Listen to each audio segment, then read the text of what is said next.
ನನಗೆ ಒಂದು ದೊಡ್ಡದಾದಂಥ ಜವಾಬ್ದಾರಿ ಅಧ್ಯಕ್ಷತೆ ಅಂತ ಕೊಟ್ಬಿಟ್ಟು ನನಗಿಂತ ಕಿರಿಯರಿಲ್ಲ, ನಾನು ತುಂಬ ಕಿರಿಯಳು, ಅದೇನೋ ಅಲ್ಲಿ ಕೂಡಿಸ್ಬಿಟ್ಟಿದ್ದಾರೆ ಕೊನೆಯಲ್ಲಿ ಹೇಳುವಂಥದ್ದು.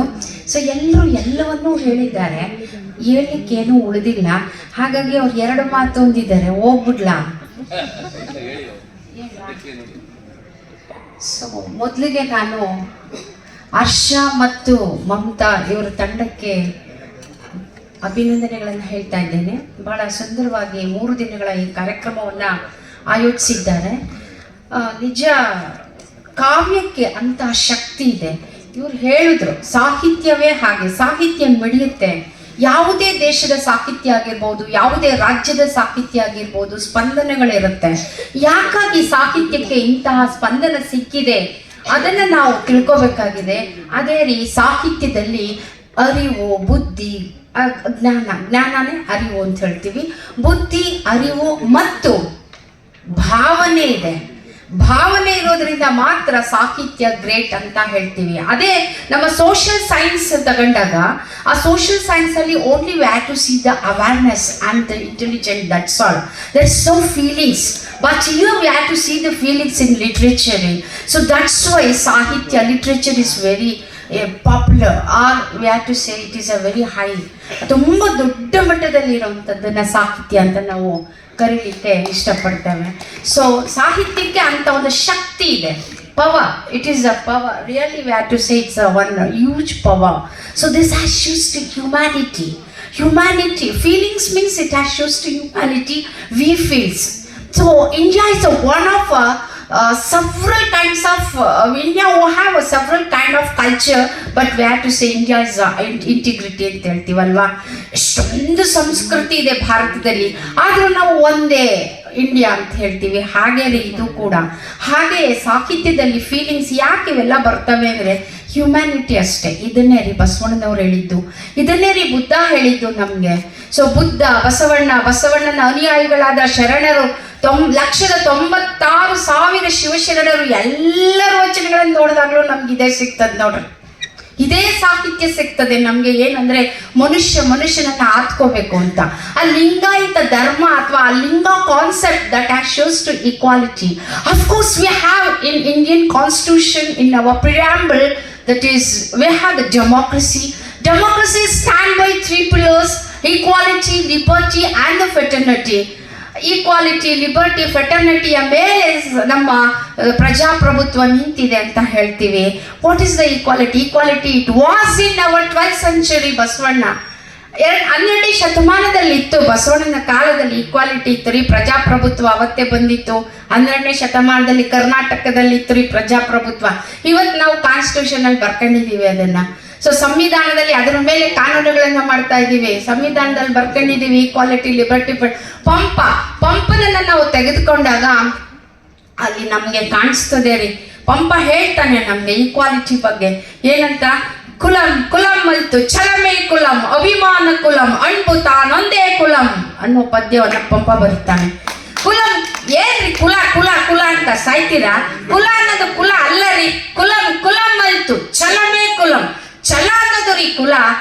ಬಂದ್ರು ಇಲ್ಲಿ ಇವ್ರೇನೋ ಕುಲ ಅಂತ ಹೇಳಕ್ಕೆ ಅನ್ನೋ ಮಾತನ್ನ ಕರ್ಣ ಸೂತಪುತ್ರ ಅವನ್ ಯಾಕಯ್ಯ ನೀನು ಯುದ್ಧಕ್ಕೆ ಸೇರಿಸ್ಕಂತ್ಯ ಅನ್ನುವ ಮಾತನ್ನ ದ್ರೋಣಾಚಾರ್ಯ ಅವರೆಲ್ಲ ಹೇಳಿದಾಗ ದುರ್ಯೋಧನನ ಬಾಯಲ್ಲಿ ಬರುವಂತಹ ಪದ್ಯ ಇದು. ಯಾರು ಬರ್ದಿರೋದು? ಪಂಪ ಬರೀತಾನೆ ಈ ಪದ್ಯವನ್ನ. ಕುಲಂ ಮಲ್ತು ಛಲಮೇ ಕುಲಂ, ಅಭಿಮಾನ ಕುಲಂ. ಅಭಿಮಾನ ಅನ್ನೋದು ಕುಲ.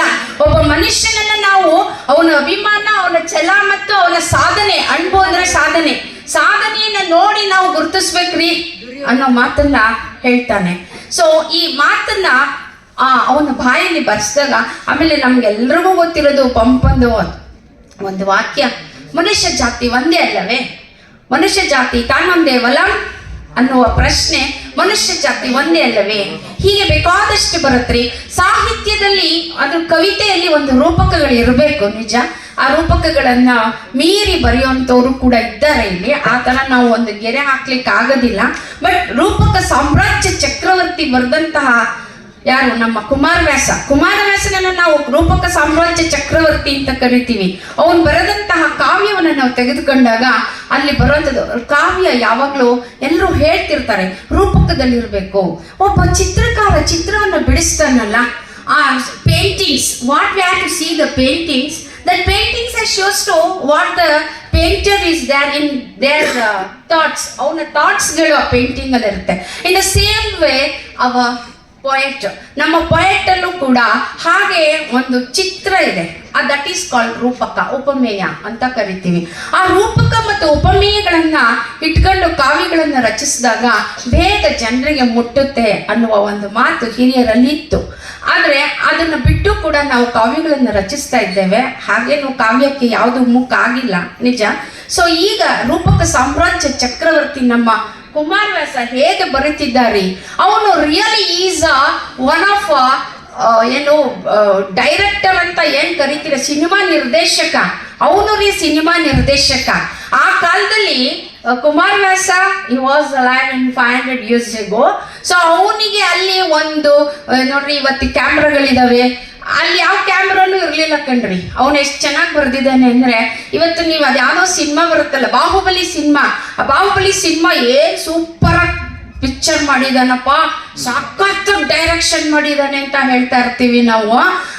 ಅದ್ ತೆಗೀರಿ, ನಮ್ದು ಕರ್ನಾಟಕ ಭಾರತ ಕಥಾಮಂಜರಿ ಪುಸ್ತಕ ಕುಮಾರವ್ಯಾಸ ಬರೆದಿರೋದು, ಅದ್ರಲ್ಲಿ ಪೂರ್ತಿ ಎಲ್ಲಿ ನಿಮ್ ಬಾಹುಬಲಿನೂ ಇಲ್ಲ, ಡೈರೆಕ್ಟ್ರು ಇಲ್ಲ, ಎಲ್ಲ ಬಿದ್ದೋಗ್ಬಿಟ್ಟವ್ರೆ. ಅವನು ಆಗ್ಲೇ ಬರ್ದಿಕ್ಕ, ಅವ್ನ 500 ವರ್ಷಗಳ ಹಿಂದೆ ಎಷ್ಟು ಚೆನ್ನಾಗಿ ರೂಪಕಗಳಲ್ಲಿ ಅವನು ಬರಿತಾ ಇದ್ದ ಅಂದ್ರೆ, ಒಂದ್ ಮಾತು ಹೇಳ್ತೀನಿ, ಅಲ್ಲಿ ಸೈನ್ಯ ಬಂದಿರುತ್ತೆ, ಉತ್ತರ ಕುಮಾರ್ ಓಡ್ ಬರ್ತಾನೆ, ಅಯ್ಯೋ ಬೇಡಪ್ಪ ಅಲ್ಲಿ ಹೋಗೋದು, ಎಷ್ಟೊಂದು ಜನ ಸೈನ್ಯ ಬಂದ್ಬಿಟ್ಟವ್ರೆ, ಎಷ್ಟು ಜನ ಬಂದಿದ್ದಾರೆ ಸೈನ್ಯ ಅಂತ ಅರಮನೆಯಲ್ಲಿ ಕೇಳಿದಾಗ ಅವನು ಏನ್ ಹೇಳ್ತಾನೆ ಉತ್ತರ ಅಂದ್ರೆ, ಸೇನೆ ಬಂದದು ಧರಣಿ ಅಗಲಕ್ಕೂ. ಎಂತ ರೂಪಕ ಕೊಡ್ತಾನೆ ನೋಡಿ, ಸೇನೆ ಬಂದದ್ದು ಧರಣಿ ಅಗಲಕ್ಕೂ. ಇಡೀ ಧರಣಿ ಎಷ್ಟಿದೆ, ಧರಣಿ ಮೀನ್ಸ್ ಭೂಮಿ, ಅರ್ಥ, ಎಷ್ಟು ಭೂಮಿ ಇದೆ ಅಷ್ಟು ಜನ ಬಂದವ್ರ ಕಣಯ್ಯ. ನಾವು ಅವ್ರ ಮುಂದೆ ಹೋದ್ರೆ ಬದುಕ್ತೀವ, ಸೋತೋಗ್ತೀವಿ. ನಾವಾದ್ರೆ ಎಷ್ಟು ಜನ ಬಂದವ್ರೆ ಸೈನಿಕರು ಅಂದ್ರೆ ಅದು ಎಕ್ಸ್ಪ್ಲೈನ್ ಮಾಡ್ತೀವಿ, ಇಷ್ಟು ಆನೆ ಬಂದವೆ, ಇಷ್ಟು ಕುದುರೆ ಬಂದವೆ, ಇಷ್ಟು ಜನ ಬಂದವೆ, ಅವ್ರ ಮುಂದೆ ಹೋದ್ರೆ ನಾವು ಬದುಕ್ತೀವ. ಅವನೇನು ಹೇಳಿಲ್ಲ ರೀ, ಒಂದೇ ಮಾತಲ್ಲಿ ಹೇಳ್ತಾನೆ, ಸೇನೆ ಬಂದದ್ದು ಧರಣಿ ಅಗಲದಲ್ಲಿ, ಮುಗಿದೋಯ್ತು. ದಿಸ್ ಇಸ್ ರೂಪಕ. ಆಮೇಲೆ ಇನ್ನೊಂದು ಹೇಳ್ತಾನೆ, ಅವ್ನು ಘಟೋದ್ಗಜನ ವರ್ಣನೆಯನ್ನ ಮಾಡ್ತಾನೆ. ಭೀಮನ ಮಗ ಘಟೋದ್ಗಜ ಹೆಂಗಿದ್ದ ಅಂತ ವರ್ಣನೆ ಮಾಡ್ತಾನೆ. ಒಬ್ಬ ವ್ಯಕ್ತಿನ ನಾವು ಸಾಮಾನ್ಯವಾಗಿ ನೋಡ್ಬೇಕಾದ್ರೆ, ಯಾರೋ ಒಬ್ಬ ವ್ಯಕ್ತಿ ಕಳೆದೋಗಿದ್ದಾನೆ ಅಂದಾಗ, ನೋಡಪ್ಪ ಅವನಿಗೆ ಗೋಧಿ ಬಣ್ಣ, ಎತ್ತರ ಇಷ್ಟಿದ್ದ, ಇಂಥ ಬಟ್ಟೆ ಹಾಕಿದ್ದ, ಇಷ್ಟೊಂದು ಹೇಳ್ತೀವಲ್ವಾ, ಐಡೆಂಟಿಫಿಕೇಶನ್. ಹಾಗೆ ನಾವು ಘಟೋದ್ಗಜನಿಗೆ ಒಂದು ಐಡೆಂಟಿಫಿಕೇಶನ್ ಅನ್ನ ಇಲ್ಲಿ ಹೇಳ್ತಾ ಇದ್ದಾನೆ ಕುಮಾರವ್ಯಾಸ. ಏನ್ ಹೇಳ್ತಾ ಇದ್ದಾನೆ ಅವನು ಅಂದ್ರೆ, ಹೇಗಿದ್ದ ಘಟೋದ್ಗಜ ಅಂದ್ರೆ, ಕೈ ಕಾಲ್ ಮೂಡಿದವು ನಭಕ್ಕೆ, ಕೈ ಕಾಲ್ ಮೂಡಿದವು ನಭಕ್ಕೆ. ಮುಗೀತು, ಅವ್ನ ಕೈ ಕಾಲು ಎಷ್ಟುದ್ದಾವೆ ಅಂತ ನೀವೇ ಅಂದಾಜು ಮಾಡ್ಕೊಂಬಿಡಿ. ನಭ ಅಂದ್ರೆ ಆಕಾಶ ಅಲ್ವಾ. ಸೊ ಹಾಗೆ ಇನ್ನೊಂದು ಮಾತು ಹೇಳ್ತಾನೆ ಅವನು ಹೆಂಗಿದ್ದ, ಕಪ್ಪಗಿದ್ನ ಬೆಳಗಿದ್ನ ಅನ್ನೋದಕ್ಕೆ ಅವನು ಹೇಗಿದ್ದ ಅಂದ್ರೆ, ಕಾರಿರುಳ ತೋರಣಕ್ಕೆ ಚಂದಿರನ ಕಾರಿರುಳ ಪಟ್ಟಣಕ್ಕೆ ಚಂದಿರನ ತೋರಣವ ಕಟ್ಟಿದಂತೆ. ಕಾರಿರುಳ ಪಟ್ಟಣ, ಅವನ ಮುಖ ಹೆಂಗಿತ್ತು ಅಂದ್ರೆ ಇಷ್ಟು ಅಗ್ಲ ಪಟ್ಟಣ ಇದ್ದಂಗಿತ್ತು. ದಿಸ್ ಸಿಟಿಗೆ ಅವನ ಎಕ್ಸ್ಪ್ಲನೇಷನ್ಸ್ ಕೊಡ್ತಾ ಇದ್ದಾನೆ. ಪಟ್ಟಣ ಅಂದ್ರೆ ಸಿಟಿ, ಅಷ್ಟಗ್ಲ ಅವನ ಮುಖ ಇತ್ತು. ಅವನ ಮುಖ ಹೆಂಗಿತ್ತು ಅಂದ್ರೆ ಕರ್ಗಿತ್ತು. ಕಾರಿರುಳ ಪಟ್ಟಣಕ್ಕೆ ಯಾವ್ದು ಅವನ ಹಲ್ಲುಗಳು ಚಂದಿರನ ತೋರಣವ ಕಟ್ಟಿದಂತೆ. ಹಲ್ಲು ಬಿಟ್ರೆ ಹೆಂಗೆ ಪಳಪಳ ಅಂತ ಹೊಳಿತವೋ ಅವನ ಮುಖಕ್ಕೆ, ಅದು ಚಂದಿರ